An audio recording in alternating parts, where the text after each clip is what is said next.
It gives me immense pleasure to be here at NDC, the highest seat of strategic learning in our country. Over the years, NDC has grown both in terms of its national and international stature, as also in the depth and scope of its curriculum to occupy a position of prominence and influence among the global strategic community.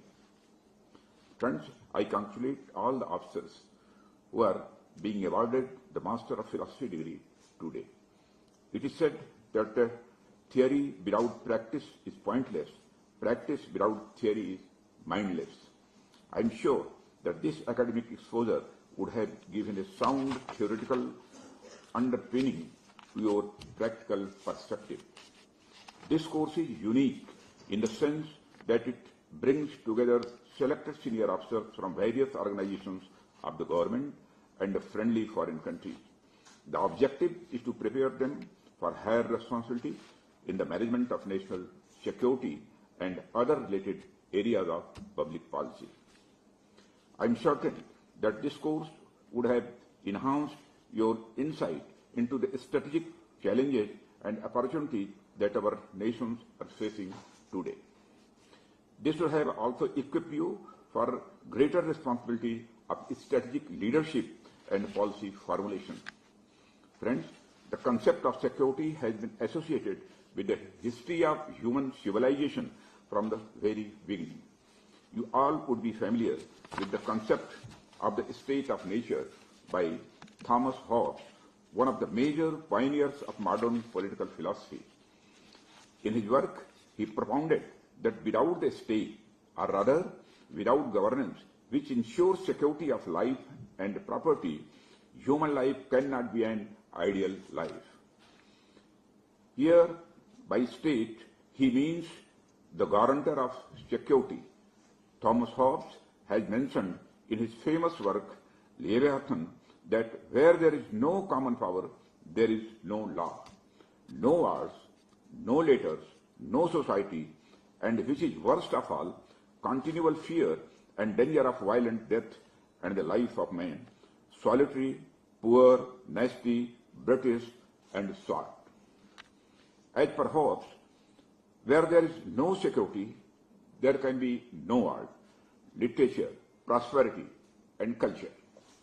And where there is no culture, there is no respect for each other, and therefore no value of life.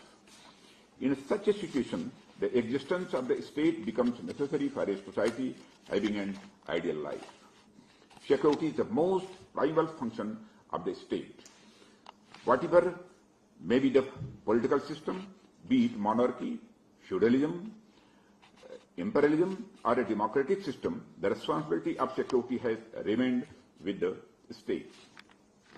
Friends, from the beginning of the tribal system till the development of state and nation, there have been changes in the paradigm of security, but the broad concept of security still remains the same.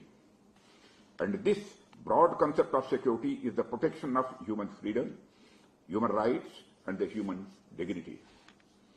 The full potential of society's development can be realized only when its security is ensured. That is why I believe that the narrative of dichotomy between security and development, as stated by a few commentators, is false. Security is sine qua non for civilization to flourish and prosper. Friends, with the changing times and society, the dimensions of security have also changed. Till the recent past, security was generally viewed in two aspects. First, internal security, and second, external security. Internal security means the management of security within our borders and the maintenance of law and order. And external security means the protection of our borders from the foreign forces. But as seen from the last few decades, the gap between internal and external security is getting narrower. New dimensions of security threats are emerging that are becoming increasingly difficult to classify. Take terrorism from example. Generally, it falls in the area of internal security. But at times it comes to light that training, funding and armed support of such organizations is being done from outside the country. Incidents of cross-border infiltration and cross-border terrorism are seen, which are classified in the category of external security. And now we are facing such security threats which fall into the category of non-kinetic and non-contact warfare. Cyber warfare and information warfare are such security threats. The vulnerability of the critical infrastructure to cyber attacks has become a big concern. Critical infrastructure like power generation and distribution is increasingly becoming more complex and reliant on networks of connected devices. Just a few decades ago, power grids and other critical infrastructure operated in isolation. Now they are far more interconnected both in terms of geography and across sectors. The energy sector is one of the main targets of the cyber attacks against critical infrastructure, but it is not the only one. Transport, public sector services, telecommunications, and the critical manufacturing industry are also vulnerable. Friends, our increasingly interconnected financial system are also at a great risk. You all must be aware that in February 2016, hackers targeted the Central Bank of Bangladesh and tried to steal $1 billion, while most transactions were blocked. $101 million still disappeared. This was a wake-up call for the finance world that cyber risk in the financial system had been severely underestimated. Today, the assessment that a major cyber attack poses a threat to financial stability is not a question of if, but when.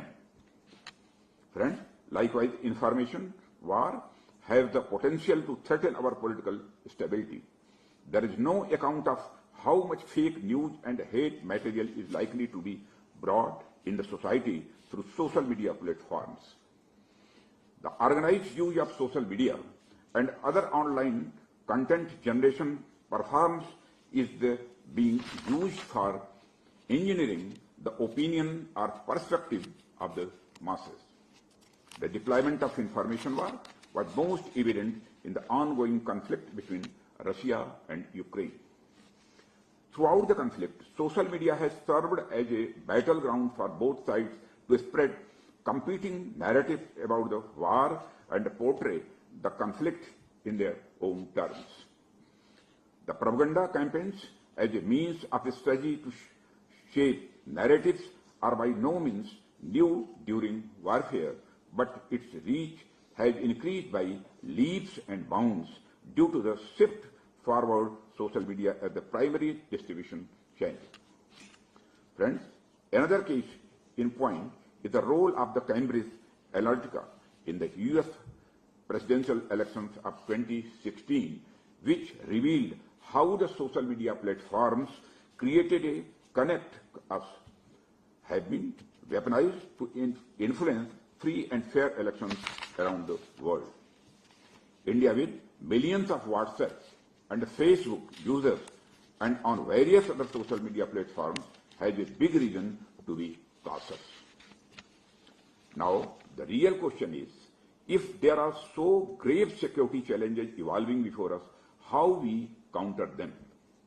The answer, according to me, lies in the working towards shared and the collective responsibility of the Committee of Civilized Nations. Martin Luther King Jr. once said that injustice anywhere is a threat to justice everywhere. In this era of high connectivity and interdependence, the statement holds more relevance than ever. When peace and security of any region is threatened, the entire world feels its impact in multiple ways. The recent Ukrainian conflict showed how its ripple effects would adversely impact the whole world. Together, Russia and Ukraine export nearly a third of the world's wheat and barley, but this conflict had prevented grain from leaving the breadbasket of the world and led to the food crisis in various African and Asian countries. This conflict has also fueled an energy crisis in the world. In Europe, oil and gas supply has been dwindling. India has also been affected as the Russia-Ukraine war led to the disruption in international energy supply, making the energy import much more expensive. Friends, if security becomes a truly collective enterprise, then we can think of creating a global order which is beneficial to all of us. The global community has been working towards it, and there exists a lot of multilateral organizations working in the field of security like United Nations Security Council. And what we now require is to elevate it to a level of shared interest and shared security for all. Some may argue that it is a utopian dream. To this, I would say that we have recently achieved it in a particular case of COVID-19. The recent global response to the COVID pandemic highlighted the urgent requirement of the multinational collaboration in information sharing, situational analysis, as also research, development, and production of the vaccine. This was an important lesson for the world, and it highlighted the need for greater understanding, connect, and the cooperative initiatives between institutes and organizations within and across nations in handling issues of national and international security. The pandemic also gave a chance to us as a country to put into practice our deeply held belief of Vasudhaiva Kutumbakam when we initiated landmark initiatives such as Operation Samudra Setu and Vaccine Maitri. The impact of these initiatives has been very much visible in our bilateral relations with countries in the neighborhood and beyond. Friends, recently we have also been espousing the idea of the multi-alignment. We believe in a multi-aligned policy which is realized through diverse engagements with the multiple stakeholders so that views and concerns of all can be discussed and addressed for a prosperous future of all. This is the only way that can lead to shared responsibility and prosperity. I would like to share another related issue in this security paradigm, that is, not to consider national security as a zero-sum game. We should strive to create a win-win situation for all. We should not be guided by narrow self-interest which is not beneficial in the long run, but by enlightened self-interest which is sustainable and resilient to shocks. A strong and prosperous India would not be built at the cost of the others. Rather, India is here to help other nations realize their full potential. Friends, in a similar vein, I would like to tell you that conduct of our strategic policy should be moral. India does not believe in a world order where few are considered superior to others.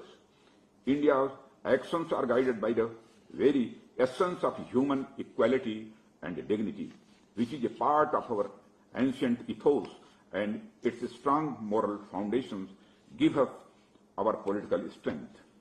Even our freedom struggle was based on the bedrock of high moral values. I would like to quote Mahatma Gandhi, where he said that if I want freedom for my country, believe me, if I can possibly help it, I do not want that freedom in order that I, belonging to a nation which counts on fifth of the human race, may exploit any other race upon earth or any single individual. If I want that freedom for my country, I would not be deserving of the freedom if I didn't cherish and treasure the equal right of every other race, weak or strong, to the same freedom. Thus, real politics cannot be the fig leaf for being immoral or amoral. Rather, enlightened self-interest of nations can be promoted within the framework of the strategic morality, which is projected on the understanding and the respect for the legitimate strategic imperatives of all the civilized nations. Friends, it is for this reason that when we partner any nation, it is on the basis of the sovereign equality and mutual respect. Forging relations comes naturally to India as we work towards mutual economic development. Finally, I once again congratulate all the officers of the 60th NDC course who have been awarded the MPhil degree this morning. I would also like to especially congratulate the officers from foreign countries of this NDC course. You are akin to the ambassadors of your respective countries, and you are the bridge between India and your country, and challenges and concerns shared during this course would pave the way for enhancing the global security and prosperity in the region.